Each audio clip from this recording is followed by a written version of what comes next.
Gulbarga ward number 24 corporation election case में supreme court के जरिए आलमदार जैदी की वालिदा को फाइनली कॉर्पोरेटर डिक्लेयर किया गया है। यह गुलबर्गा शहर की हिस्ट्री में पहली बार देखा गया है कि इलेक्शन जीतने वाले कैंडिडेट की गलतियों की वजह से डिस्क्वालीफाई कर सेकेंड रनर अप कैंडिडेट को कॉर्पोरेटर डिक्लेयर किया गया है। सुप्रीम कोर्ट का फैसला आने के बाद सैयद मजहर हुसैन एडवोकेट और आलमदार जैदी ने केस की डिटेल बताते हुए सभी वार्ड के वोटर्स और दीगर सभी मेहनत करने वालों को मुबारकबाद पेश की है।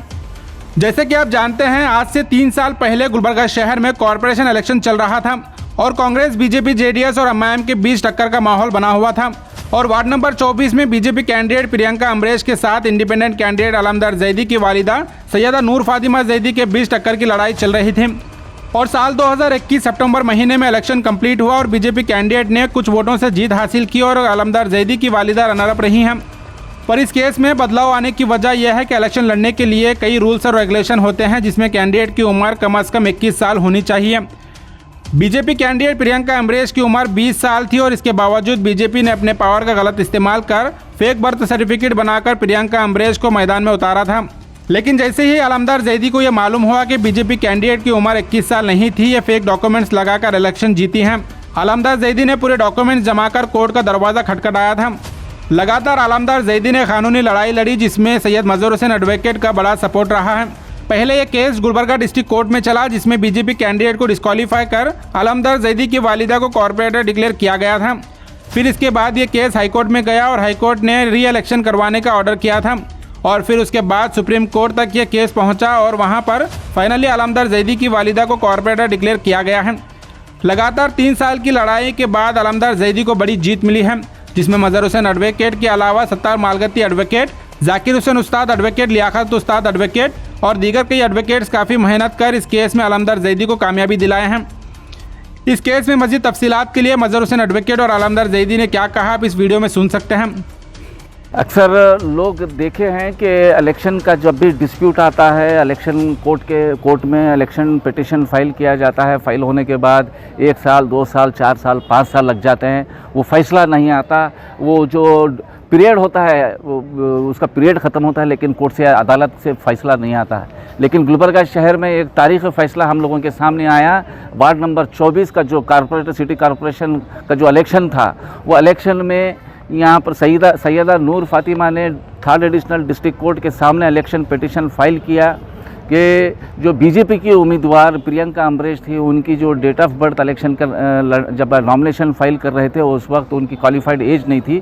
उसके ख़िलाफ़ यहाँ पर डिस्ट्रिक्ट कोर्ट में इलेक्शन पिटिशन फाइल किया। फाइल करने के बाद तमाम बयानात को और सबूतों को कंसिडर करते हुए honourable 3rd additional district and session court ने जजमेंट फैसला सुनाया था कि प्रियंका अमरेश का जो क्वालिफाइंग एज थी वो एज नहीं थी, जिसकी वजह से उनके इलेक्शन को वाइड डिक्लेयर कर सैयदा नूर फातिमा को वार्ड नंबर 24 का जो सेकंड हाईएस्ट वोट लिए थे, जिसके वो देखकर जो सेक्शन 37 के अंदर कॉर्पोरेशन केएमसीआई एक्ट के मुताबिक उनको as a second candidate declare किया गया था।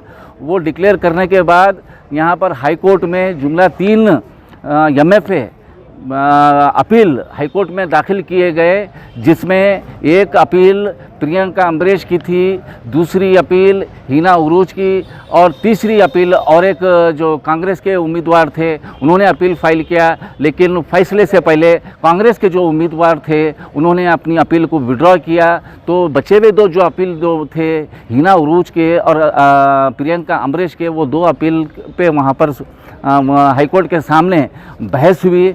बड़े बड़े सीनियर डेजिग्नेटेड सीनियर काउंसिल वहाँ पर बीजेपी के उम्मीदवार के जानिब से वहाँ पर रिप्रेजेंट किए, नुमाइंदगी हुई। वहाँ पर अच्छा ये उम्मीद थी कि हाईकोर्ट में फ़ैसला आएगा, लेकिन हाईकोर्ट ने वहाँ पर प्रियंका अमरेश का जो अपील थी हाईकोर्ट में, उनको ना सिर्फ डिसमिस किया, डिसमिस करने के साथ साथ उनको ह्यूज अमाउंट, बड़ी अमाउंट का जुर्माना का फ़ैसला सुनाया, जुर्माना देने का फ़ैसला सुनाया। उन्होंने 5 लाख रुपए जुर्माना दिया। 5 लाख रुपए जुर्माना देने के बाद दूसरी जो अपील थी, यानी हिना उरूज की जो अपील थी, वो अपील में पार्टली अलाउ किया गया। वो हिना उरूज के जजमेंट में, हाईकोर्ट के जजमेंट में ये था कि प्रियंका अमरेश वहाँ पर डिस्क्वालीफाई जो डिस्ट्रिक्ट कोर्ट ने किया है वो बिल्कुल सही है, लेकिन सेकंड कैंडिडेट को जो डिक्लेयर करे हैं डिक्लेयर कैंडिडेट वार्ड नंबर 24 के, वो गलत है, इसलिए उसको पार्टली अलाउ कर दिया। वो फैसले के खिलाफ सैयदा नूर फातिमा जैदी ने सुप्रीम कोर्ट को अप्रोच किया। वहाँ पर सुप्रीम कोर्ट में अपील, ये हाई कोर्ट के अपील के खिलाफ वहाँ पर अपील फाइल किया। फाइल करने के बाद वहाँ पर तमाम चीज़ों को गौर करते हुए honourable supreme court of India ने फैसला सुनाया। जो डिस्ट्रिक्ट कोर्ट का जो फैसला था 16 अगस्त 2022 का जो फैसला है वो बिल्कुल सही है। प्रियंका अम्बरेश को जो डिस्क्वालीफाई किया गया है वो बिल्कुल सही है, और सैयदा नूर फातिमा को वार्ड नंबर 24 कारपोरेटर बल को जो डिक्लेयर किया गया था वो भी बिल्कुल सही है। और साथ ही साथ ऑनरेबल सुप्रीम कोर्ट ने यह भी कहा कि हिना उरूज वहाँ पर जो हाईकोर्ट में अपील कर रहे थे वो प्रॉक्सी अपीलेंट थी, proxy appellate of Priyanka Ambresh, उनके बोलकर honourable supreme court of India का अपने फैसले के अंदर वहाँ पर उन्होंने ऑब्जर्व किया है, बताया है सुप्रीम कोर्ट के अंदर।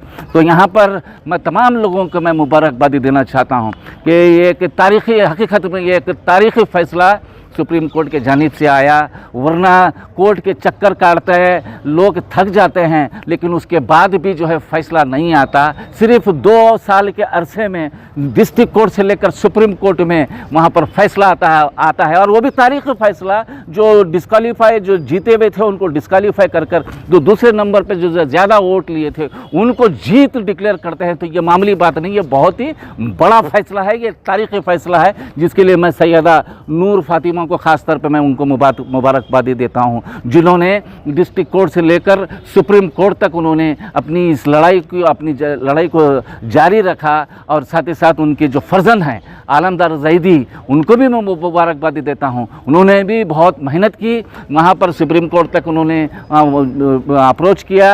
और तमाम जितनी भी हमारी एडवोकेट्स की टीम थी, चाहे वो सत्तर मालगत्ती साहब रहने दो, शरण गौड़ा पाटिल रहने दो, उस्ताद जाकिर हुसैन रहने दो, तमाम जितने भी लोग इसके अंदर इन्वॉल्व थे, तमाम लोगों को भी मैं मुबारकबादी देना चाहता हूं, क्योंकि ये फैसला मामूली फैसला नहीं है, ये बहुत ही बेहतरीन फैसला है। ये लैंडमार्क फैसला भी बोल सकते हैं। आने वाले जितने भी इलेक्शन होंगे, जितने भी नॉमिनेशन फाइल करेंगे, वहाँ पर हर चीज़ बताना होगा लोगों का। नाम सिर्फ इलेक्शन ऑफिसर को बताना नहीं है, हकीकत में ये उन अवाम को बताना है जो तुमको वोट डालते हैं, उनको अगर सप्रेस अगर करते हैं तो वहाँ पर कोर्ट देखेगी कि तुम वहाँ पर वोटर के साथ वहाँ पर सप्रेशन किए हैं। तुम उनको जो मालूमात वोटर्स को बताना है वो उनका हक है, वोटर्स का हक है। वो मालूमात देखने के बाद ही मुतासिर होकर आप वोट डालते हैं।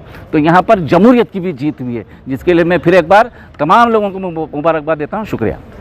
पिछले महीना दिसंबर 9 तारीख को जो सुप्रीम कोर्ट का ऑर्डर आया था कि जो मेरा इलेक्शन पिटीशन चल रहा था गुलबर्गा डिस्ट्रिक्ट कोर्ट में, जहाँ पर 3rd एडिशनल डिस्ट्रिक्ट कोर्ट ने मुझे इलेक्शन पिटीशन डालने के बाद सेकेंड कैंडिडेट को जो विन दिए थे कॉर्पोरेशन इलेक्शन में, उसके बाद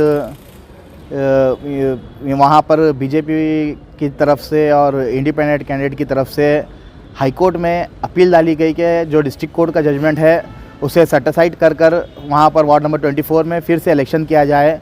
तो हाई कोर्ट में बीजेपी की जो पिटीशन अपील जो फाइल की गई थी कि डिस्ट्रिक्ट कोर्ट का जो जजमेंट है वो गलत है, तो हाई कोर्ट ने वो पिटीशन को भी डिसमिस करते हुए उनके ऊपर 5 लाख रुपीस का फ़ाइन डाला था। जो बोकस और fake documents, fake birth certificate बनाने के लिए हाई कोर्ट ने 5 लाख रुपीस का फ़ाइन डालकर वो पिटीशन को डिसमिस की थी। फिर उसके साथ ही साथ इंडिपेंडेंट कैंडिडेट जो के 47 वोट लिए थे, वो लोग को प्रॉक्सी बोलकर एक कैंडिडेट बनाकर हाई कोर्ट में अप्रोच किया गया था।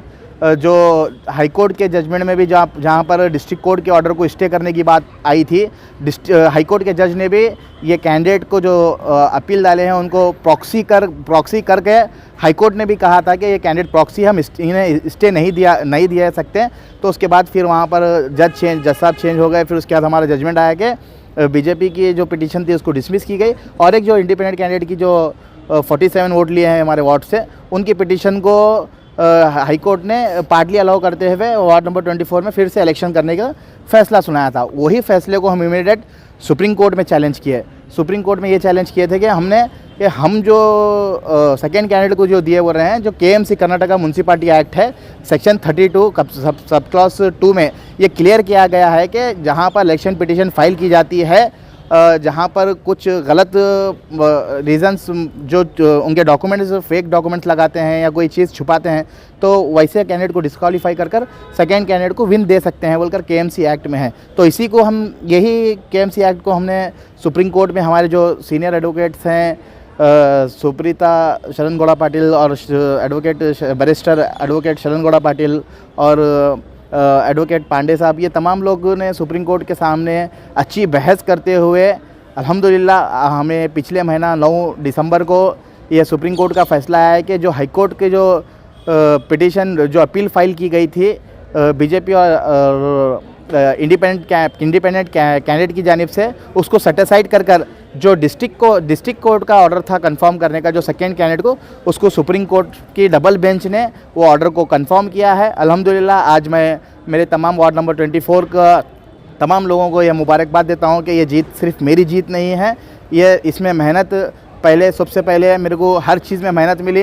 अल्लाह का शुक्रगुजार करता हूँ मैं। अल्लाह मुझे हर मोड़ पर जो मेरे को कामयाबी मिलना था वो तमाम मुझे देते गया। उसके बाद इस केस को जो एक बेस बनाकर जो लड़ने की ताकत इस केस को जो दी गई है, जनाब मैं मज़हर हुसैन एडवोकेट साहब का शुक्रिया अदा करता हूँ जो केस को एक बनाया। उसके बाद मैं सत्तार मालगत्ती साहब का शुक्रिया अदा करता हूँ और जनाब एडवोकेट जाकिर हुसैन साहब का इसमें शुक्रिया अदा करता हूँ। फिर लियाकत पटेल साहब का, लियाकत उस्ताद का, उनका शुक्रिया अदा करता हूँ कि ये केस को ये लोग डिस्ट्रिक्ट कोर्ट में और हाई कोर्ट में जो मेहनत कर लड़े हैं, जो कंटिन्यू मैं तो ऐसा देखा हूँ कि लास्ट के 1-2-3 महीने जब जजमेंट के थे हमारे एडवोकेट सोते नहीं थे, ये जजमेंट्स निकाले, वो पॉइंट्स पकड़े। मैं सिर्फ उनको देखता था कि ये मतलब केस कहाँ से कहाँ जा रहा है, ये गली का केस दिल्ली तक चले गया। तो मैं मेरे तमाम वार्ड के अवाम को मुबारकबाद देता हूँ। मैं मेरे लिए जो दुआ किए हैं, मेरे लिए जो यह केस में बहुत सारे लोगों की मेहनत है, वो तमाम लोगों को मुबारकबाद देता हूँ, उनका शुक्रिया अदा करता हूँ। साथ ही साथ हमारे जितने भी एडवोकेट्स यहाँ पर जो फ़ाइट किए हैं, मैं सबको मुबारकबाद देते हुए उनका दिल से शुक्रिया अदा करता हूँ।